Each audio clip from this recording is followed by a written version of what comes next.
Hi, I'm Alicia, and welcome to my Operational Innovations channel where I focus on process tips, techniques, and strategies to help you level up in the area of project management, product ownership, and small business operations. So today's topic is in the Small Business Health Check series. We're still continuing on with this great series. And from this top 10 tips list, we're focused on number 7 today. Get a coach.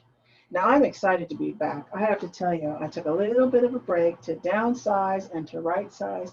And I will tell you that is not an activity that is for the faint of heart. It was very painful. So I'm very glad to be back and into our series and talking about these great tips for entrepreneurs. Now, as I mentioned, I've been an entrepreneur a couple times before. And honestly, when I did my downsizing and my right sizing, I discovered that I remembered that I had been an entrepreneur before that. So this is probably my 4th time around as an entrepreneur. I won't say that I'm a serial entrepreneur, but I will tell you this. I have a very deep and abiding entrepreneur spirit, and I was going to get this thing right if it was the last thing that I did. So here we are. And what I'm sharing with you in this series are the things that I've learned over all these times, what's helped me to thrive and get to my 5th year in business, and really helped me to sustain in these difficult times that we're in right now. So your mileage may vary on these tips. Feel free to take inspiration from them and comment and share the things that have worked for you. I invite you to do that because I'm really interested to hear what you have come up with. So let's talk about this idea of getting a coach. This is a really important topic. And I'll tell you, the first few times around in my life as an entrepreneur, I really thought I understood this concept of coaching. I think I understand what the word is. I've had a sports coach before, I've had a music coach before, and I really thought I understood this craft, and I did not. It wasn't until I took an ICF, that's the International Coach Federation, until I took an accredited program and became a certified coach myself, that I really understood what this work was about. And so we're going to talk about some definitions here so that you as an entrepreneur, when you're going out to find a coach for yourself, you can actually get exactly what you're looking for because you'll know what questions to ask and everything else. So let's talk about some definitions here. I'm going to bring up a couple of things to share with you here because I think definitions on this are going to be super important. So what do we mean by getting a what do we mean by coaching? So, as I said before, I thought I understood what this term meant because I've had different types of coaches before. But what has become very clear to me is that, in the time that I've been coaching, that a lot of times people really don't understand what this is. And so let's talk about it. Let's give you a couple of definitions so that you can be aware and you can make good decisions about it. So coaching, I'm going to give you a couple of definitions here, and one of them is from the International Coach Federation. I already mentioned them before. That's the ICF. So ICF defines coaching as partnering with clients in a thought-provoking and creative process that inspires them to maximize their personal and professional potential. So that's the definition from ICF. So the second definition comes to us from the Ken Blanchard companies. I'm a huge fan of the Ken Blanchard company and have been for years. I'll put a couple of links to a couple of the books that I love from his business. Coaching is a deliberate process utilizing focused conversations to create an environment for individual growth, purposeful action, and sustained improvement. It is designed to help people focus on what they need to do more and less of to achieve their goals. Now, I love these two definitions, and what you might notice is a little bit of a stream of thought between the two that are in parallel, right? The ICF pretty much defines the coachee as being completely creative, resourceful, and whole. So you have everything that you need. You just need someone to give you the space to think about it. And you need a few powerful questions and a listening ear to help you get to the solutions that you're looking for. So coaching, we've heard these definitions, but what is coaching? What is not coaching? So let's talk about that for a minute. So a lot of times, like I said, we get tangled up in what we think coaching is. And so let's talk about some of these other definitions of what coaching is not. So this is athletic coaching, and when we think about sports coaching or athletic coaching, it's quite different from the type of professional coaching that we're talking about here. So someone has some expertise in the sport and is giving guidance, direction, and correction to the athlete that's in their charge. That's how we would define sports coaching. And if you've had sports coaching before, you know that that is, that probably sounds very familiar for you.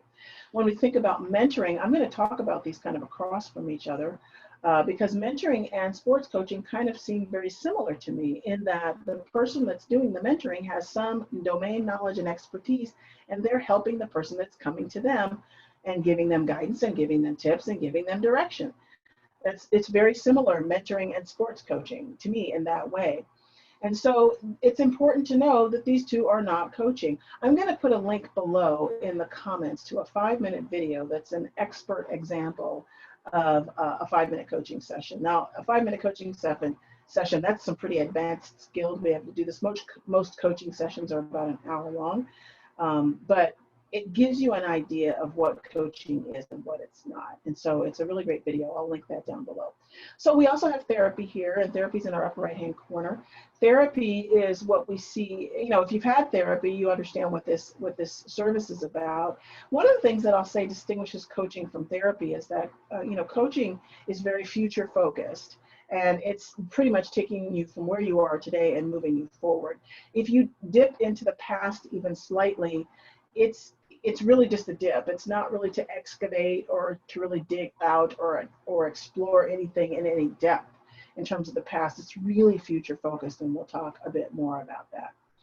Down in the bottom left-hand corner, we have advice giving, and that's consulting. And I will tell you, I can't tell you how often people get coaching and consulting confused.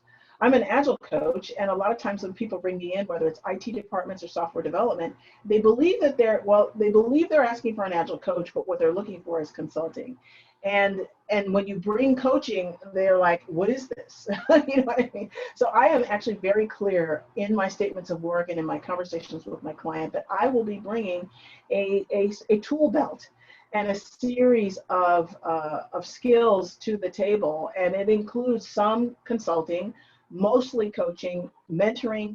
It includes things like facilitation. It includes organizational development work. So it's very much important to be clear with your clients as you come in, what it is coaching is and what it's not. In terms of the work that I do, and with you as a small business operator looking for coaching, you want to make sure that it's not advice giving. It's not, and if you're looking for advice giving, that's fine. If you're looking for mentoring, that's fine too. If you're looking for therapy, it's fine. All of these things are fine. Just know that it's not the same thing as coaching. And so we talked about this idea of it being very future focused and how important that is. It really takes, because here's the thing, we cannot change, we cannot rewrite the past, we cannot change the past. So not to say that it's not important for therapy and this kind of thing, but if you're talking about coaching, we really want to focus on the future. So when we think about this idea of, all the things that coaching isn't, it's really clear to be certain that coaching is here to help you find your way. Not telling you which way to go, but to help you find your way. And I mentioned this before, but that your coach is not here to fix you. Your coach understands that you are creative, resourceful, and whole, and they're there to have that listening ear and to ask you those powerful questions so that you can get to the solutions that are important for you. So when I think about some of the things that I've brought to my coaching sessions that have been important to me to sort of hash out in that space that it gives me the freedom to think and to explore these ideas, I've brought in pricing. I can't even tell you how many coaching sessions I spent on pricing. I've brought pricing into as a coaching topic, business conflicts, decisions that I need to make about my business. Should I do A, should I do B? Worrying about COVID-19. Boy, I'll tell you, the third week of March, I don't know that I would have gotten through it. And then everything that happened the first week in June and the last week in May with the race riots, I wouldn't have gotten through that without my coaches. And so I really needed that uplifting, if you will, and I needed that space to sort of process my emotions and think about those things. Coaching is great for all of that. I've brought in ways to find new business, so new business development topics, I've brought that into coaching. Work priority, general business concerns and decisions. These are all the types of things that I have brought into coaching. And so I invite you to think about the things that you might bring into coaching. Some additional things that have helped me in my coaching sessions: shifting my perspective. I mentioned earlier this whole idea of this 2020 year and how it just kicked off with such great, pomp and circumstance, and then it just turned into a dumpster fire in March. Well, at least it did here in the United States. And so I'll tell you, coaching really helped me keep my perspective on that and really shift my perspective and to help me keep going and not give up. It's helped me with accountability. It's helped me have a positive outlook. It's helped me to stay focused. All these things coaching gives me when I have my regular coaching sessions, and it's been so, so powerful. And if I think about one of the most powerful questions that a coach asked me in a coaching session, it was about me thinking about this or that. I was kind of in this sort of quandary about what I was going to do next and trying to make a decision about my time. And she just asked me a very, very simple question. And it was a game changer for me. It really was. It was a game changer. That simple question was, how should I be spending my time? And all you need is that one great question from your coach, and so that you can become more aware of yourself and your thinking. So, so important.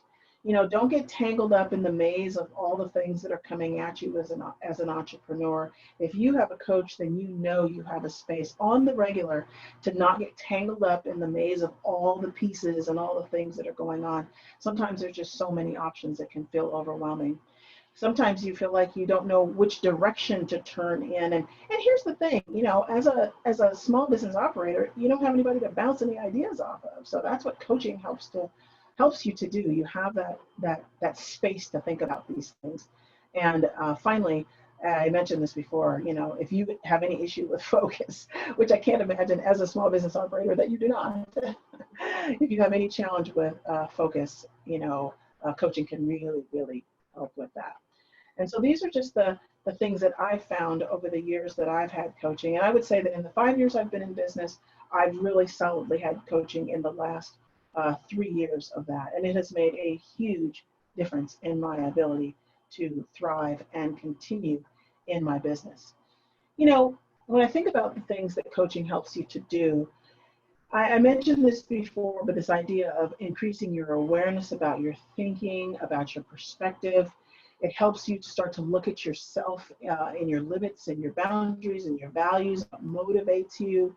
All of this you can get from coaching.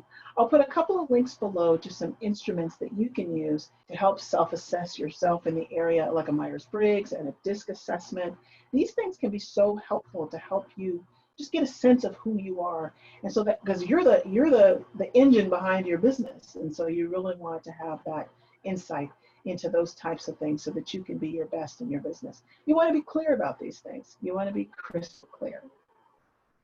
I'll put all those links below and you can enjoy that. So that's it, folks. That's the number 7 topic, get a coach.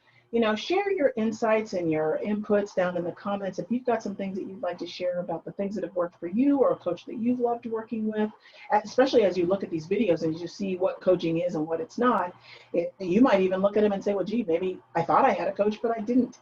One final point I want to make about this too, when you're looking for a coach and you're a small business operator and you're out there looking for a coach, the person that's going to coach you, if they're really truly doing ICF type of coaching, International Coach Federation accredited coaching, they don't have to be an expert in your business. And as a matter of fact, the extent to which they're not an expert in your business can be helpful in your coaching relationship, because they don't come with all this sort of preconceived perceptions and ideas and judgment and all this other stuff about what's happening for you. They can just stay in inquiry, stay curious, and really help you get to what you're looking for. So again, drop your tips, drop your comments into the comment section below. As small business operators, we're all in this together and we're all in a community, and anything we can do to share can be great. So thank you for watching.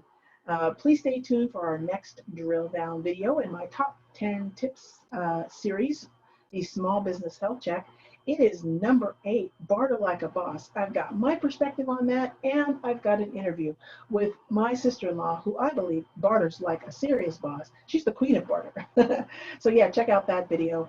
And if you like this video, I invite you to like, subscribe, and hit that notify button so that you can be notified of all the good stuff that's coming up next. So until next time, thanks for joining me.